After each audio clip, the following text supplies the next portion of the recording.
Hey, it's Kim, back to do another verse of the day for November's Global Bible Month. So I'm just going to get right into it. So the verse of the day is going to be Psalms chapter 46, verse 10. And it says, He says, "Be still and know that I am God. I will be exalted among the nations. I will be exalted in the earth." That's music to our ears, guys. You know, that everyone in the world will know that he is God. In the meantime, he says, "Be still." That same chapter in Psalms is mentioning the earth giving way, that the mountains will be, thrown into the sea. That's pretty scary if you think about it. I don't think we've seen anything like that since the days of Noah, But in the, a few verses down, he's saying, "But be still and just know that I'm God."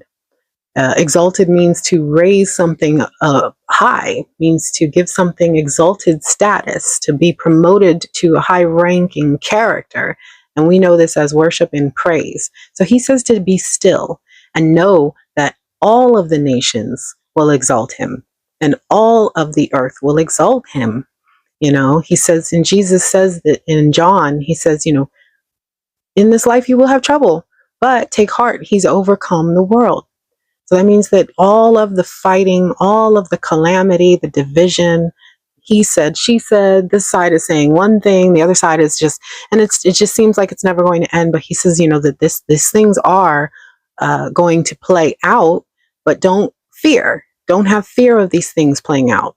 He says, you will have trouble in this world, but that's because he is going to overcome the world, and every knee will bow and every tongue will confess that Jesus Christ is Lord. But in the meantime, our job is to be still, read the word, and pray for everybody. And so Psalm chapter 46, verse 10. Be still and know that I'm God. I will be exalted among the nations. I will be exalted in the earth.